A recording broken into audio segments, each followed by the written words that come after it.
Hello my dear friends, तो क्या हाल चाल है आप सभी के? बढ़िया एकदम। मैं आप सभी का स्वागत करता हूं इलेक्ट्रिक चार्ज एंड फील्ड के एक और नए लेक्चर में, जहां पे आज हम लोग बात करने वाले हैं electric field on the axis of uniformly charge ring के बारे में।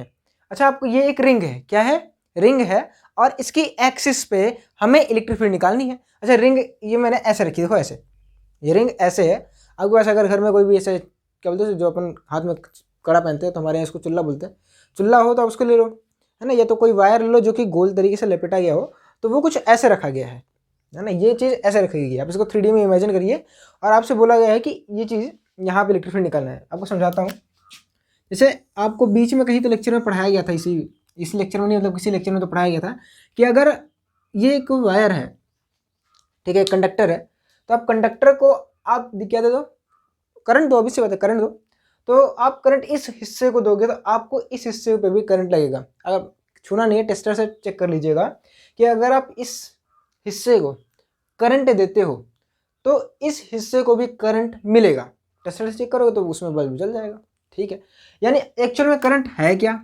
करंट है I is equal to Q by T. तो जहाँ पे करंट है वहाँ पे चार्ज तो रहेगा ही। इसका मतलब आप यहाँ पे चार्ज दे रहे हो तो वो चार्ज यहाँ पे भी जा रहा है। समझ में आई बात? आप करंट यहाँ पे दे रहे हो तो करंट पूरे लूप में, रिंग में जा रहा है कि नहीं जा रहा है? जैसे आप करंट यहाँ पे दोगे तो पूरे रिंग में करंट जा रहा है। इसका मतलब पूरी रिंग पे चार्ज है। तो मान लेते हैं आपने इस रिंग को दिया चार्ज Q, ठीक है, जिसकी रेडियस R है। आपने इस रिंग को दिया चार्ज Q, तो Q जो चार्ज है वो पूरे रिंग में फैल जाएगा। इतनी बात क्लियर है ना? तो अब जैसे कि मान लीजिए जो आपने चार्ज दिया Q, वो ऐसे पूरा फैल गया, डिस्ट्रीब्यूट हो गया, ये चार्ज डिस्ट्रीब्यूटेड बॉडी बन गई, ठीक है। अब आपसे बीच में बताया गया होगा, आपने पढ़ा होगा, आपको सिखाया गया होगा कि इसके सेंटर पे इलेक्ट्रिक फील्ड 0 है। सिखाया गया था कि नहीं गया था? अभी से तो मैंने खुद बताया यार। तो सेंटर पे इलेक्ट्रिक फील्ड 0 है, लेकिन आपसे बोल रहा है अब इलेक्ट्रिक फील्ड इसके साथ जस्ट सामने यहाँ पे बताओ। जैसे ये पॉइंट है, यहाँ पे बताना है, तो उसी के लिए हम लोग यहाँ पे सारा मैथमेटिक्स कैलकुलेशन सब कुछ करने वाले हैं, ठीक है। बेटा दो इसको। अच्छा, ये एक चार्ज डिस्ट्रीब्यूटेड बॉडी बन गई है, तो चार्ज डिस्ट्रीब्यूटेड बॉडी की वजह से इलेक्ट्रिक फील्ड निकालने का एक तरीका था कि भैया जो पूरा चार्ज डिस्ट्रीब्यूटेड है उसके छोटे छोटे छोटे छोटे एलिमेंट करो, और सारे एलिमेंट की वजह से इलेक्ट्रिक फील्ड निकाल के देखो, और सम कर लो उनका, मतलब इंटीग्रेशन कर लो। अभी दिखाता हूँ, ये पिछले लेक्चरों को सिखाया गया था, तो ये मिटा दूँ। अब इस वजह इसको मिटा ही देते हैं ना। तो चलिए इसके बारे में सीखते हैं। तो हमने जो चार्ज दिया है वो चार्ज इस पूरे रिंग पे फैल गया है, ऐसे plus Q plus plus plus plus plus plus. तो टोटल चार्ज रिंग पे कितना है? प्लस क्यू ही है, क्योंकि भाई क्यू ही तो दिया है। चलिए ठीक है, अब हम बात करते हैं इसके लिए एक रिंग काटते हैं। क्या काटते हैं? रिंग। तो यहाँ पे हमने कट किया एक, सॉरी, एलिमेंट, रिंग का एक एलिमेंट कट किया। अब इस एलिमेंट पे हमने माना कि चार्ज कितना है? डी क्यू है। कितना चार्ज है? डी क्यू है, और ये डी लेंथ है, ठीक है। अब ये डी क्यू चार्ज की वजह से यहाँ पे इलेक्ट्रिक फील्ड निकाल सकते हो। कैसे? ये रहा पॉइंट, और यहाँ पे इलेक्ट्रिक फील्ड पॉजिटिव चार्ज, इसलिए इस पॉइंट के आगे रहेगी। क्लियर है भाई? क्या किया? क्योंकि ये चार्ज डिस्ट्रीब्यूटेड बॉडी थी, चार्ज डिस्ट्रीब्यूटेड बॉडी की वजह से इलेक्ट्रिक फील्ड निकालने का तरीका क्या था? उसके छोटे छोटे छोटे छोटे एलिमेंट करो, और सारे एलिमेंट की वजह से इलेक्ट्रिक फील्ड देखो, फिर सॉल्व करो। समझ में आई बात? आई होगा आपको, इतनी बात समझ में आई होगी। तो डी क्यू के से यहाँ पे इलेक्ट्रिक फील्ड कितनी होगी? मान लेते हैं डी छोटे सा चार्ज है तो छोटी सी इलेक्ट्रिक फील्ड डी ई होगी।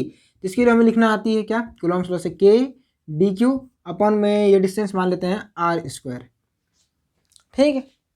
अच्छा, ये एंगल अगर मान लें थीटा है तो ये एंगल भी थीटा रहेगा। अब आपको पिछले लेक्चर में ये सिखाया गया है कि अगर एलिमेंट चेंज करने के बाद इलेक्ट्रिक फील्ड की डायरेक्शन चेंज हो जाती है तो इलेक्ट्रिक फील्ड को तोड़ के जोड़ना पड़ता है, ऐसा डायरेक्टली नहीं जोड़ते, सोचना पड़ता है, ठीक है। तो अब मान लो जैसे मैंने यहाँ पे एक एलिमेंट कट किया, जस्ट इसके नीचे वाले में, सोचिए ध्यान से। तो यहाँ से इसकी दूरी भी कितनी रहेगी? आर रहेगी। अरे आप समझ नहीं रहे हो क्या? जैसे कि जो रिंग है ऐसे है, एक मिनट मैं आपको समझाता हूँ। जो रिंग है कुछ ऐसे रखी गई है, और रिंग की इस एक्सिस में, मतलब यहाँ पे इलेक्ट्रिक फील्ड निकालना है।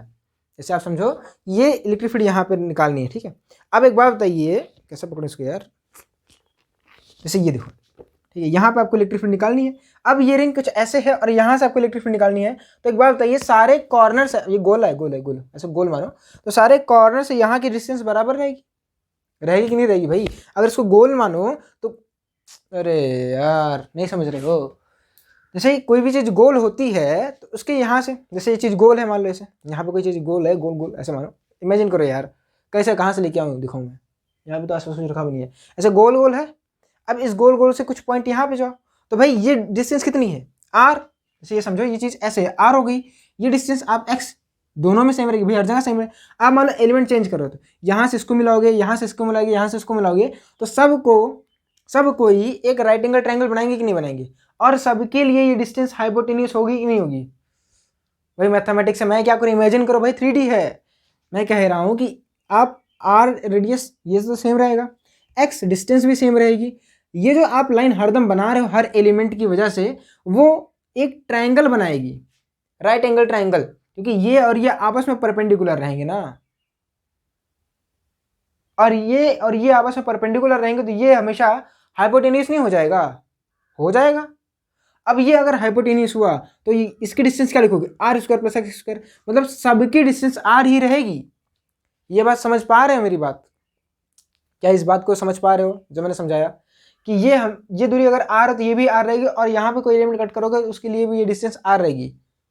ये ऐसे नहीं है, ये चीज़ ऐसे लाइन में लगोगे तो एक्स प्लस आर नहीं होगी, ये 3D में है भाई, समझे, कंफ्यूज नहीं होना है। चीज़ ऐसे है और ये चीज़ ऐसे, यहाँ से ये डिस्टेंस आपको मेजर करना है, ये जो ये परपेंडिकुलर है, ये आप गोला बनाओ, यहाँ से ये इस पॉइंट से इसको मिलाओ, चलिए यहाँ पे ऐसा मानते हैं, ये गोला मानो, और गोले से यहाँ से कुछ मिलाओगे, फिर यहाँ से मिलाओगे, फिर यहाँ से मिलाओगे, यहाँ से मिलाओगे, तो सब सेम ही तो रहेगा यार, इमेजिन कर लिए ना। आई होप को समझ में आ गया होगा, नहीं समझ में तो मैं क्या करूँ। अच्छा ये देखिए, इसके जस्ट अपोजिट एक एलिमेंट हमने लिया थीटा, जस्ट अपोजिट वाला ले लिया है इसके सामने वाला, इसकी वजह से देख रहे हो इलेक्ट्रिक फील्ड की डायरेक्शन ऊपर हो गई, इसकी वजह से ये है, तो अपन इंटीग्रेट नहीं कर पाएंगे भाई, जोड़ते हैं किसके, जिसकी डायरेक्शन सेम हो। अब यहाँ पे कैसे जोड़ोगे, तो तोड़ के जोड़ना सही रहेगा। तो चलिए, अगर ये एंगल थीटा तो ये भी थीटा हो जाएगा, डी के लिए हो जाएगी के डी क्यू, अगेन से आर स्क्वायर, समझाया कि सारी डिस्टेंसेस आर ही रहेंगी, ठीक है। तो D E is equal to K D Q बटे आर स्क्वायर। अब इसके कंपोनेंट कर लो, तो इसके जो कंपोनेंट करोगे तो इसके दो कंपोनेंट रहेंगे, एक का एक कंपोनेंट करो, अभी समझ में आ जाएगा, ये तो समझाने के लिए दो लिया गया है ना यार। तो क्या तो समझ में आना है कि इसका एक कंपोनेंट जो डी ई कॉस थीटा वाला है वो तो ये रहेगा, और इसका जो एक component D E sine theta वाला है वो तो ये रहेगा। अच्छा इसका भी कंपोनेंट करोगे तो डी ई कॉस थीटा ये रहेगा, डी ई साइन थीटा इसके ऊपर जाएगा। तो आप देख रहे हैं, आप क्या बोल रहा हूँ यार आज मैं, आप देख रहे हैं कि डी ई साइन थीटा वाला कंपोनेंट सिमेट्री की वजह से कैंसिल हो रहा है। तो इलेक्ट्रिक फील्ड नेट में किसकी वजह से होगी, डी ई कॉस थीटा की वजह से होगी। यानी अगर आपसे पूछा जाए इलेक्ट्रिक फील्ड, एक नंबर में अगर आपसे क्वेश्चन कहीं पे ऐसा डीपीपी में आपको मिल जाए कि इस रिंग की वजह से इलेक्ट्रिक फील्ड कहाँ पे होती है, किसकी वजह से होती है, तो भैया बोल देना एक्सिस पे होती है electric field, along the axis, ठीक है। पॉजिटिव होगा तो दूर जाएगी और नेगेटिव होगा तो पास आएगी, बस इतना ही करना, ऊपर नीचे कुछ नहीं होता है। ऑप्शन में 4 रहेंगे, उसमें से एक ऑप्शन रहेगा अलॉन्ग दी एक्सिस, तो वही ऑप्शन आपको सही रहेगा। तो यहाँ पे क्या समझा रहा हूँ मैं कि इलेक्ट्रिक फील्ड जो ई नेट रहेगा वो रहेगा सिर्फ और सिर्फ डी ई कॉस थीटा की वजह से। सिर्फ आपको डी ई कॉस थीटा का इंटीग्रेशन करना है। डी ई साइन थीटा वाला जो कंपोनेंट है, डी ई साइन थीटा वाला जो कंपोनेंट है cancel, D E sine theta cancelled due to symmetry, और आपको दिखा भी दिया है कि सिमेट्री वैसे कैसे कैंसिल होता है। आया, बोलो बोलो। अच्छा कंसिडरेशन में सिर्फ एक को लगेगा, वरना ये हाफ बन जाएगी भाई, तब इसको जोड़ोगे तो आपको ना वो डू डी कॉस थीटा करना पड़ेगा, तो वो सब नहीं करते हैं अपन, सिर्फ एक को ही कंसिडरेशन में लेते हैं। नहीं समझे, समझाने के लिए कह रहा हूँ कि ये सिर्फ लाया गया आपको समझाने के लिए कि डी ई साइन थीटा वाला कैंसिल करेगा। आप इसको और इसको दोनों को मिला के इंटीग्रेशन नहीं कर सकते। जैसे आपको इंटीग्रेशन सिर्फ डी ई कॉस थीटा का करना है, अगर आप इसको भी लोगे और इसको भी लोगे, अगर आप इसको भी लोगे और इसको भी लोगे, अरे यार कैसे समझो, थोड़ा सा टफ पड़ता है, लेकिन आप झेलो, थोड़ा सा कुछ चीज़ें माननी पड़ेंगी। आप ये जो सेकंड वाला लाया इसके अपोजिट वाला, ये आपको ये समझाने के लिए लेके आया कि इलेक्ट्रिक फील्ड जो नेट में रहेगी वो सिर्फ डी ई कॉस थीटा वाले कंपोनेंट की वजह से रहेगी। वरना आप करते बैठो जैसे उसमें किए थे रॉड में, इन्फिनिट रॉड में या रॉड में फाइनाइट में, आप पहले परपेंडिकुलर एक्सियल वाला निकाले थे, फिर इक्वेटोरियल वाला निकालोगे, मतलब पैरेलल वाला निकालोगे, फिर परपेंडिकुलर निकालोगे, फिर देखोगे पैरेलल वाला कैंसिल हो रहा है। तो क्या करने को उतने दूर फायदा क्या है भाई, किताबों में लिखा रहता है, तो किताब में है तो क्या मतलब है, आप ये समझो ना कि भाई जैसे आप डी साइन थीटा कैंसिल होता है सिमेट्री की वजह से, सिमेट्री बहुत ही इंपॉर्टेंट रोल प्ले करती है। सिमेट्री की वजह से देखो कैलकुलेशन बच गई, वरना आप एक बार डी कॉस थीटा का इंटीग्रेशन करते, एक बार डी साइन थीटा का इंटीग्रेशन करते, फिर देखते डी साइन थीटा वाला तो 0 आ रहा है, इसलिए पहले तो कर लो 0 आ रहा है, समझे। तो अब ये वाला मिटा दे रहा हूँ मैं, ये वाला, सॉरी ऊपर वाला मिटाना था, माफ़ करिएगा, ये मैंने मिटा दिया। तो आपको ये समझ में आ गया कि जो नीचे वाला लिया था वो आपको सिर्फ बताने के लिए लिया गया था कि डी ई cos थीटा वाला ही बचेगा, डी ई sin थीटा वाला नहीं बचेगा। ठीक है, तो इसके एक ही कंपोनेंट रहेंगे, ऑब्वियस सी बात है। क्लियर है? तो आपको इंटीग्रेशन करना, करो, सिंपल है भाई, अब तो कर लोगे ना। इंटीग्रेशन डी के लिए कितनी है, के डी क्यू बटे में आर स्क्वायर, और cos थीटा क्या होता है, cos theta base upon hypotenuse, तो बेस कितना है एक्स, बेस कितना है एक्स है, हाइपोटेन्यूज कितना है आर है। तो इसको आप इंटीग्रेशन करना है तो के D Q x, D Q अकेला है एक्स अपॉन आर क्यूब। अब इंटीग्रेशन करते टाइम क्या करते हैं, जो भी चीज़ें कांस्टेंट रहती है उसको हम इंटीग्रेशन के बाहर ले लेते हैं। देखो कौन कौन सी चीज़ कांस्टेंट है, के, अरे भाई शुरुआत में पढ़ा था कांस्टेंट है, आर अभी समझाया कि कांस्टेंट रहेगा, इस पूरे रिंग में कोई से भी पॉइंट ले लो सबके लिए आर कांस्टेंट रहेगा, चेंज नहीं हो रहा है। एक्स सवाल में गिवन है, ये तो हमेशा कांस्टेंट रहेगा ना, सोचो, है ना कांस्टेंट। तो बचा कौन सा, डी क्यू बचा है। तो इंटीग्रेशन में क्या आ जाएगा, के x upon r cube integration में डी क्यू। अब डी क्यू का इंटीग्रेशन क्या होगा, डी क्यू क्या है, टोटल चार्ज। भाई डी क्यू का इंटीग्रेशन है क्या एक्चुअल में, total charge. D q d q d q d q जोड़ोगे तो टोटल चार्ज नहीं आएगा, क्यू। तो डी क्यू की जगह पे आप क्या रख सकते हो, क्यू। तो जो आपका आंसर आ जाएगा के क्यू एक्स अपॉन में आर क्यू। ठीक है, नोट कर लीजिए इसको। अच्छा, आपको सवाल में आर नहीं गिवन है तो आप आर की वैल्यू नहीं रख सकते, R square plus x square. यहाँ पे जो आर की वैल्यू है वो क्या रहेगी, अंडर रूट में आर स्क्वायर प्लस में एक्स स्क्वायर। तो यहाँ पे वैल्यू पुट कर दीजिए। अच्छा, ये अपने को एक टर्म मिला है जो ई नेट का है ना, एक क्या बोलते हैं उसको, अरे यार एक्सप्रेशन, हाँ एक्सप्रेशन मिला है।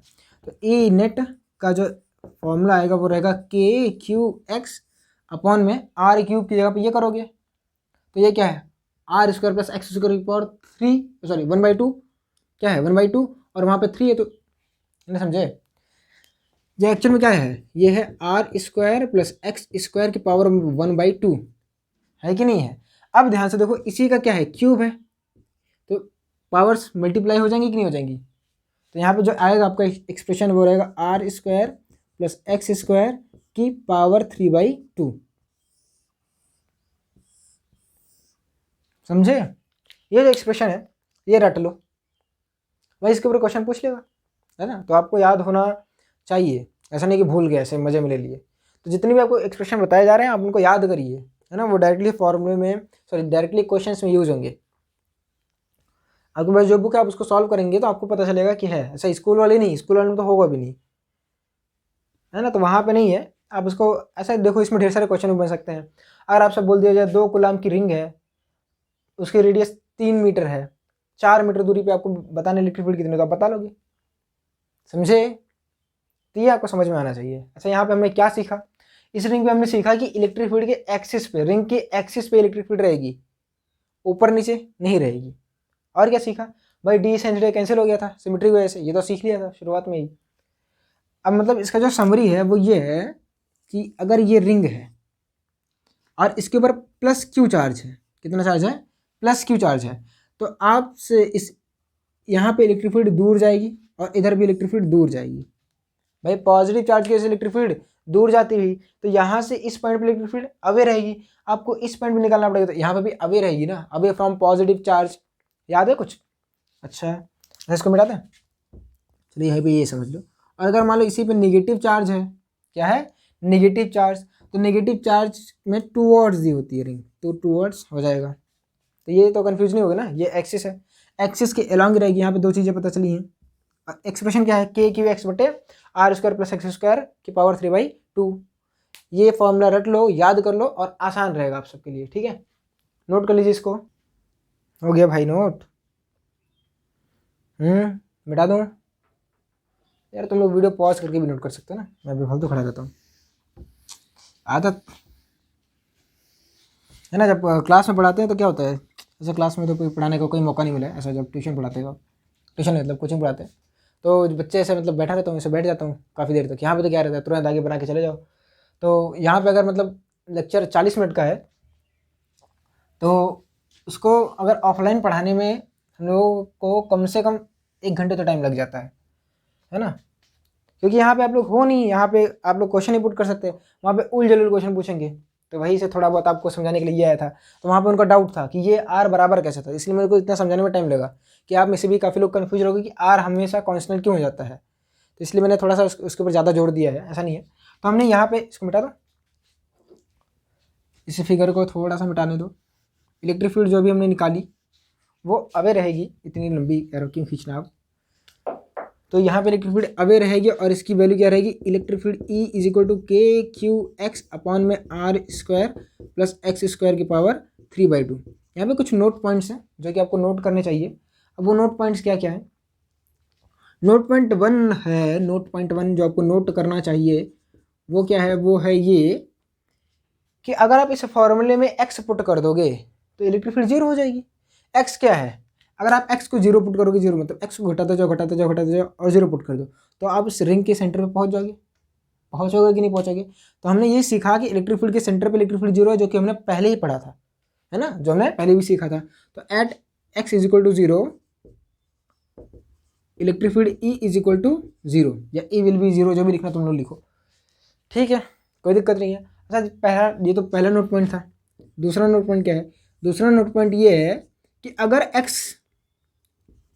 r के कंपैरिजन में बहुत बड़ा ले लो, अगर x r के कंपैरिजन में बहुत बड़ा ले लो तो क्या होगा, तब आपको ये याद हो, पता होना चाहिए कि अगर x² प्लस r², चलो थोड़ा सा और बता दूँ, तो आप अगर x² करोगे तो ये क्वांटिटी और ज़्यादा बड़ी हो जाएगी r² के कंपैरिजन में। भाई समझे कि नहीं समझे, जैसे कि मैं बोलूँ ये 1 था और ये आपने ले लिया 10, चलो 2 ले लो भाई, 2 के कंपैरिजन में 10 ले लिया, तो 2 और 10 में ये बड़ा है और ये छोटा है। अब स्क्वायर करोगे तो ये हो जाएगा कितना 100 और ये हो जाएगा कितना 4, तो और बड़ी नहीं होगी भाई से। देखो देखो पहले क्या कर रहा था, ये 2 था, सॉरी ये 10 था, तो 10 के कंपैरिजन में ये बहुत बड़ा था, 2 कितना गुना बड़ा था, 5 गुना बड़ा है ना, ये 5 गुना बड़ा है।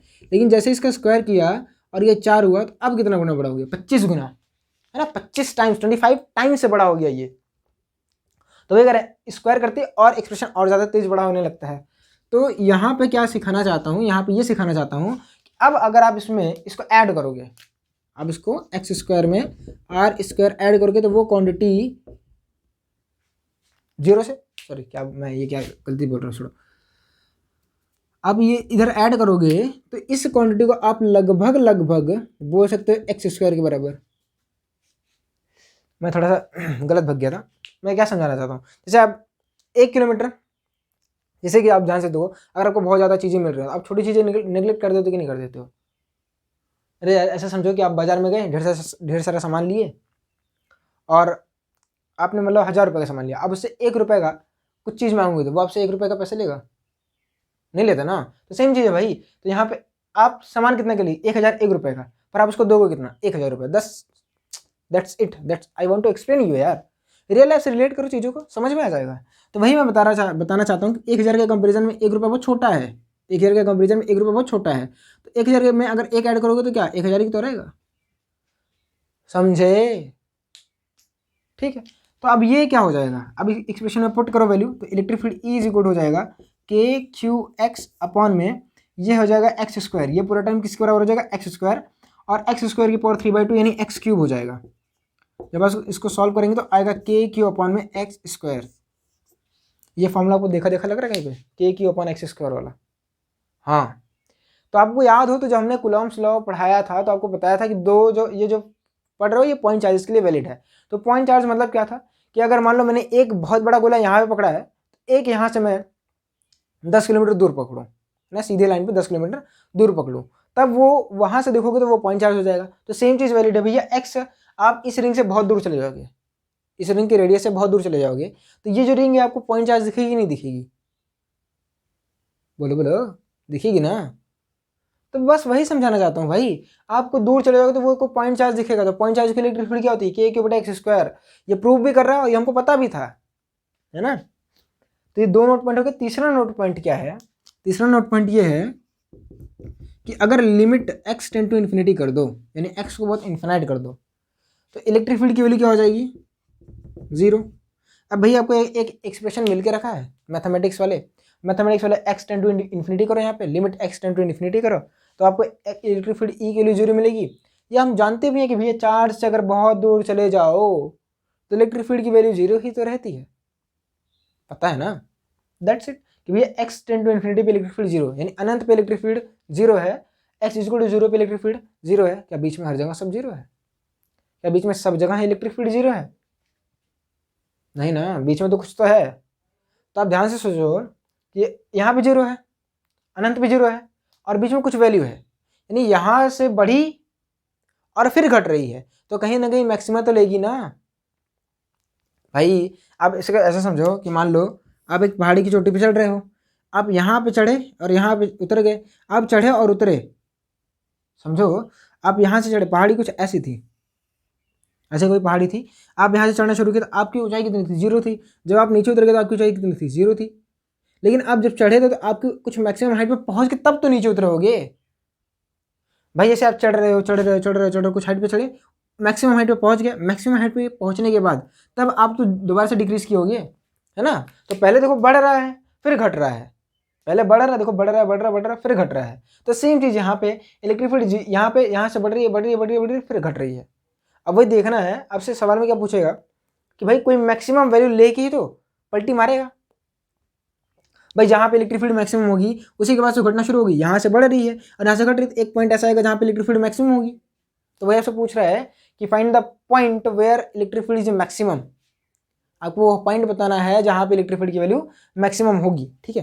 तो find the value of x where for which electric field is maximum. तो ये अपने पास अगला क्वेश्चन है, ये नोट पॉइंट 3 थे, मिटा दो इसको।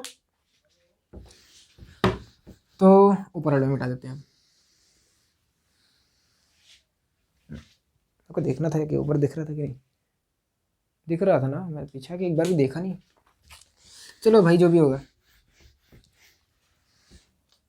अब ध्यान से देखिए कि अब हमसे पूछ रहा है इलेक्ट्रिक फील्ड जो ई है के क्यू एक्स अपॉन में are square plus x square की पावर 3/2।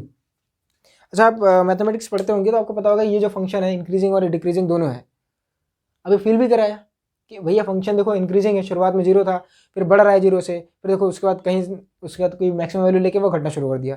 तो अभी इसी बात है यार, पहले एक्स की वैल्यू कुछ लोगे तो वैल्यू बढ़ना शुरू हो जाएगी, वैल्यू बढ़ेगी। देखो x 0 है, फिर x1 पुट करोगे तो 0 से बड़ी वैल्यू आएगी, फिर कुछ पुट करोगे फिर कुछ पुट करोगे, लेकिन एक देखो नीचे भी तो आ रहा है कुछ तो एक टाइम ऐसा आएगा जब ये वाली वैल्यू डोमिनेट करना शुरू कर देगी।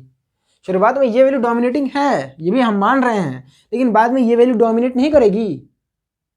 आप इसको थोड़ा सा बढ़ाओगे तो ये ज़्यादा बढ़ जाएगा, पावर ओवर में भाई यार। इसलिए लास्ट में जाके शुरुआत में ये डोमिनेट करता है और लास्ट में ये डोमिनेट करता है। हमको बीच में जानना है कि ऐसा कौन सा पॉइंट है जहाँ पे ये डोमिनेट कर रहा है और उसकी मैक्सिमम वैल्यू क्या है, मतलब एक्स जो ऊपर वाला है वो कहाँ तक डोमिनेट कर रहा है, क्योंकि उसी के बाद तो घटना शुरू हो जाएगा, समझे। ये न्यूमिनेटर है, ये डिनोमिनेटर है, न्यूमिनेटर बढ़ाओगे तो वैल्यू बढ़ेगी, डिनोमिनेटर बढ़ाओगे तो वैल्यू घटेगी। जहाँ तक न्यूमिनेटर डोमिनेट करेगा वहाँ तक इसकी वैल्यू बढ़ेगी, जहाँ से डिनोमिनेटर डोमिनेट करना शुरू करेगा वहाँ से वैल्यू घटना शुरू हो जाएगी। बस हमको यही निकालना है। तो अगर हमको किसी भी चीज़ की मैक्सिमम वैल्यू निकालनी होती है तो हम लेते हैं मैथमेटिक्स का सहारा और उस फंक्शन का कर देते हैं इंटीग्रेशन और डिफरेंशिएशन, और डिफरेंशिएशन करने के बाद हम लाते हैं उसको 0 के बराबर, और जो वैल्यू आती है हम लोग बता देते हैं। नहीं पढ़ा, मैक्सिमम एंड मिनिमा करके एक लेक्चर डाला है वो आप जाके देख लीजिएगा, ठीक है, तो आपको समझ में आ जाएगा। तो DE/dx इक्वल टू 0 ये करोगे, ये इंटीग्रेशन है। इलेक्ट्रिक फील्ड का डिफरेंशिएशन, सॉरी क्या बोल रहा हूँ यार, ये डिफरेंशिएशन है किसका, इलेक्ट्रिक फील्ड का। इलेक्ट्रिक फील्ड का differentiation in terms of x, आप एक्स को वेरी करोगे देखोगे ई कैसे वेरी हो रहा है। तो चले करें, टफ है थोड़ा सा, ज़्यादा नहीं। चलिए तो यहाँ पे हम करने वाले हैं ddx of K Q X upon में are square plus x square की पावर 3/2। ये पूरा एक टर्म है जिसका हमें डिफरेंशिएशन करना है, तो ध्यान से देखिएगा। और जो करते हैं उनको लिए तो भाई कोई ध्यान देने वाली बात नहीं है। तो देखिए जो कांस्टेंट टर्म होता है उसको हम बाहर कर लेते हैं, के कांस्टेंट है और क्यू कांस्टेंट है। इस बार एक्स कांस्टेंट नहीं है क्योंकि एक्स वेरी करेगा। तो यहाँ पे के को बाहर करोगे, क्यू को बाहर करोगे और आप इसका इंटीग्रेशन डिफरेंशिएशन करोगे ddx ऑफ एक्स अपॉन में are square plus x square की पावर 3/2 करके, जो कि 0 आएगा। अच्छा ये टर्म 0 हो जाएगा, तो हमको डिफरेंशिएशन इसका करना है, अब इसका अगर आप डिफरेंशिएशन करने जाओ तो यहाँ पे कुछ रूल लगेगा, डिवाइड वाला रूल याद है। जैसे आपको दो फंक्शन मिल जाए और दो फंक्शन डिवीजन में हो, जैसे a अपॉन b करना हो, तो उसका जो आता है डिफरेंशिएशन वो होता है d a upon d x into b minus में d b upon d x into a upon में b का स्क्वायर।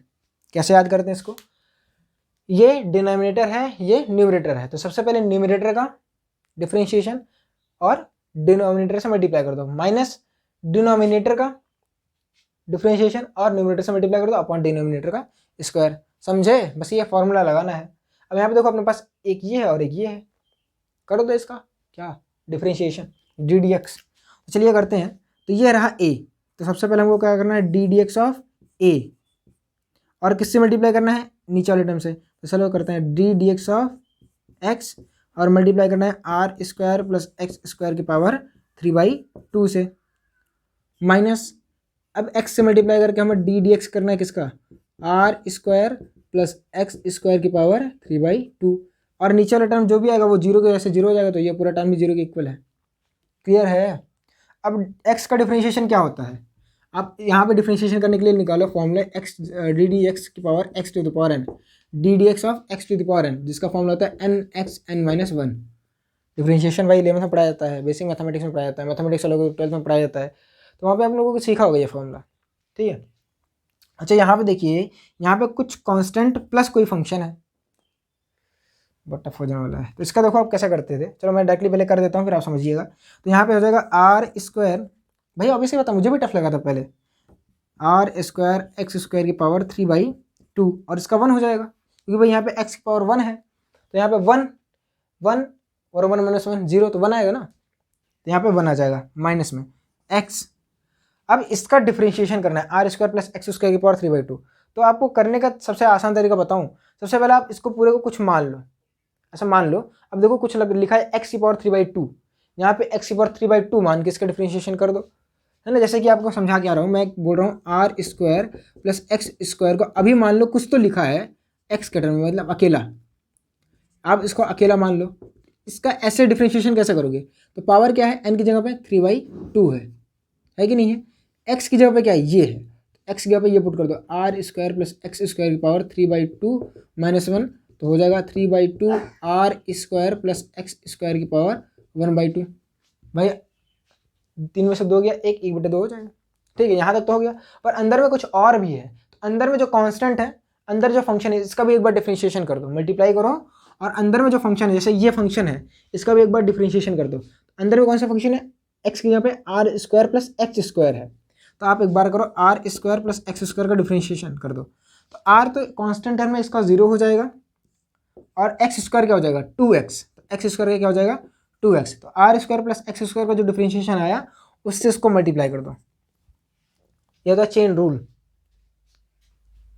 फंक्शन में फंक्शन है ना, तो इसको बोलते हैं चेन रूल। अब मैं कुछ नहीं कर सकता भाई, जाके पढ़ो, मैंने आपको समझाने का तरीका सिखा दिया कि भैया इसका डिफरेंशिएशन करोगे तो इसको पहले x मान लो, फिर अंदर में जो बचा रहा है उसका करो, है ना, इनसाइड ये पूरा एक फंक्शन है, इसको x मान के करो, फिर अंदर जो बच रहा है अंदर में इसका कर दो, समझे, मतलब एक तरीका होता है, वो रहने दो यार। तो यहाँ पे क्या हो जाएगा x, उसका पूरा क्या हो गया 3/2 r square plus x square की पावर 1/2 इंटू में है 2x = 0। अब जो चीज़ें कांस्टेंट हैं वो कट जाएंगी, जैसे यहाँ पे देखो, इसको आप लिख सकते हो r square plus x square की पावर 1/2 इंटू में are square plus x square. अरे 1 + 1/2 किया था ना शुरुआत में, तो क्यों किया, क्योंकि ये देखो कॉमन है, ये क्या है कॉमन, तो भाई कॉमन से कॉमन कैंसिल हो जाएगा। तो अगली लाइन देखो, यहाँ पे बचेगा r square plus x square minus, अब ध्यान से देखिए, ये तो गायब हो गया, ये पूरा टर्म गायब हो गया यहाँ से, तो माइनस में बचेगा क्या, इस टू ने इस टू को कैंसिल किया तो बचेगा 3x², तो माइनस रहेगा 3x² इज इक्वल टू 0, तो r² इज इक्वल टू हो जाएगा 2x², और x² is equal to r²/2, और करते चले, और x इज इक्वल टू हो जाएगा +-r/2, अंडर रूट में r/2, x is equal to +-r/2 under root में रहेगा। ठीक है, समझ में आया। डिफरेंशिएशन है, थोड़ा सा टफ रहेगा क्योंकि मैथमेटिक्स का सारा लिया गया है। अच्छा, यहाँ पे dE/dx जीरो क्यों किया गया, तो जब मैं पढ़ता था तो फिर किताब में डायरेक्टली लिखा गया था, तो मुझे समझ में नहीं आया था। तो ऐसा समझिए क्यों है, क्योंकि जो डिफरेंशिएशन है वो हमें स्लोप के बारे में बताता है, और जहाँ पे किसी भी चीज़ की मैक्सिमम वैल्यू होती है वहाँ पे उसकी स्लोप जो होती है वो होती है कितनी, 0। देखो यहाँ पे स्लोप कितनी, 0 है, ये मैक्सिमम पॉइंट है ना, तो यहाँ पे इसका स्लोप क्या है, 0 है। तो जहाँ पे स्लोप 0 वहाँ पे डिफरेंशिएशन भी 0 करते हैं। बस इससे ज़्यादा जानकारी नहीं देना चाहता, अगर और जानकारी चाहिए तो आप जाओ और स्लोप करके एक वीडियो बनाया है, आप उसको जाके देख लो। ठीक है, तो यहाँ पे x की वैल्यू क्या आई, +-r/√2, सॉरी √r/2, क्लियर है। सॉरी ओ भाई गलती कर दिया, r/√2, तभी तो मैं बोला गलत तो कुछ तो पढ़ रहा हूँ, r/√2, x is equal to +-r/√2। जिन्होंने पूरा वीडियो नहीं देखा होगा वो बीच में यहाँ पे गलत है वीडियो में, समझे, नोट कर लीजिए इसको। ऐसे प्लस माइनस क्यों आया तो अभी मैं समझाऊंगा इसको कि x की वैल्यू +-r/√2 पे वैल्यू जो है वो मैक्सिमम है। ठीक है, अब इसको नोट कर लीजिए, नोट हो गया, बताऊं। तो हमने ये सीखा कि x की वैल्यू +-r/√2 पे मैक्सिमम होती है, x is equal to r/√2 पे। सीखते हैं ऐसा क्या है। देखो पहले अगर आपसे पूछ ले मैक्सिमम वैल्यू बताइए, तो x की जगह पे ये वैल्यू पुट करके आप मैक्सिमम वैल्यू निकाल सकते हो। प्लस माइनस आया क्यों इसके बारे में सीखते हैं, समझते हैं कि ये प्लस माइनस हमें बता क्या रहा है। तो जैसे कि ये रहा, अगर आप मान लो एक रिंग बनाओ और इसका ग्राफ प्लॉट करो, जैसे आप अगर एक, सबसे पहले आप इसकी मैक्सिमम वैल्यू देख लो, तो इलेक्ट्रिक फील्ड की जो मैक्सिमम वैल्यू आएगी वो रहेगी, इलेक्ट्रिक फील्ड की मैक्सिमम वैल्यू KQ/√2 अपॉन में r/√2 प्लस सॉरी हाँ r/√2 का स्क्वायर प्लस में r² की पावर 3/2। ठीक है, अब आप इसको सॉल्व करेंगे तो जो आपकी वैल्यू आएगी वो आएगी 2KQ, क्या आएगी 2KQ अपॉन में 3√3 r², क्या आएगी 2KQ अपॉन में 3√3 r²। अब ये भी मैं करूँ, चलो भैया, तो KQ r/√2 अपॉन में हो जाएगा, इसका हो जाएगा r²/2, जब ऐड करोगे तो हो जाएगा 3r² अपॉन में 2 की पावर 3/2, समझे। इसको जब हटाओगे इसको, तो ये इसका स्क्वायर करके इसको हटा देगा। अब 2r² प्लस r² कितना हो जाएगा, 3r²/2, समझे। अब तो जब आप इसको एक बार और सॉल्व करेंगे तो आएगा KQR और नीचे आ जाएगा √2 और नीचे में ही है इसका स्क्वायर, तो 3r²। तो एक बार क्या करना है आपको, इसका अंडर रूट लेना है और एक बार क्यूब करना है, तो एक बार पहले क्यूब कर लेते हैं। तो क्या हो जाएगा 3 का क्यूब फिर r का पावर 6 अपॉन में 2 का क्यूब की पावर 1/2 है। नहीं समझे, पहले क्यूब कर लो ना, फिर आसान रहेगा। KQ भाई ये मैथमेटिक्स नहीं है, मतलब बस सिंपल मैथमेटिक्स है, मैथमेटिक्स ही तो है, मैथमेटिक्स नहीं है पागल। तो हो जाएगा √2, अब क्या हो जाएगा 3 क्यूब है, तो 3 क्यूब का मतलब अब रूट लोगे तो क्या हो जाएगा, 3² बाहर जाएगा। अरे यार 3 क्यूब का रूट क्या होता है, 3√3 जो होता है, तो यहाँ पे क्या हो जाएगा 3√3 r की पावर 6 मतलब r³ बाहर आ जाएगा अपॉन में 2 का क्यूब मतलब 2√2, तो √2 से √2 कैंसिल हुआ और एक r ने r³ से कैंसिल किया और आपका आंसर आया फाइनली ये। अरे 2 ऊपर चला जाएगा तो 2KQ अपॉन 3√3 r² नहीं आएगा।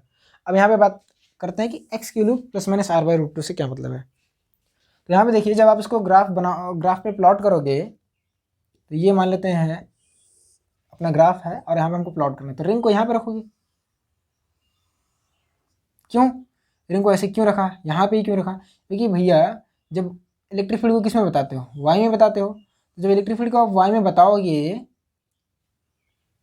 तो सेंटर पे इलेक्ट्रिक फील्ड 0 है, तो उसको भाई सेंटर यहीं पे लाई करना चाहिए ना, तो इसलिए जो आपकी रिंग रहेगी वो सेंटर पे कोइंसाइड नहीं कर जाएगी। ये इलेक्ट्रिक फील्ड है, और इलेक्ट्रिक फील्ड जीरो कब होती है? इन्फिनिट पे। अरे इन्फिनिट पे नहीं, शुरुआत में बताऊँ, एक्स इक्वल टू जीरो पे। एक्स इक्वल टू जीरो पे इलेक्ट्रिक फील्ड जीरो है, यानी सेंटर, तो सेंटर यहीं पे रहेगा ना, तो सेंटर यहीं पे बनाना पड़ेगा, तो अपनी रिंग यहीं पे रहेगी। भाई किताब में देखो तो यही है, और समझा रहा हूँ मैं, मानते नहीं मेरी बात। तो यहाँ पे एक्स हो जाएगा, यहाँ पे एक्स हो जाएगा, ये दूरी है। अब ध्यान से देखिए, इधर आप पॉजिटिव लोगे और इधर नेगेटिव लोगे, तो एक बार x equal to plus r by root two पे वैल्यू मैक्सिमम आएगी, और एक बार x equal to minus r by root two पे वैल्यू मैक्सिमम आएगी। भाई वैल्यू की बात हो रही है यहाँ पे, मैग्नीट्यूड की बात नहीं हो रही है। वो तो मैग्नीट्यूड हम बता रहे हैं डायरेक्शन बताने के लिए, भाई इधर निगेटिव है इधर पॉजिटिव है, समझे? वो तो हम बता रहे हैं, कन्वेंशन है पॉजिटिव निगेटिव।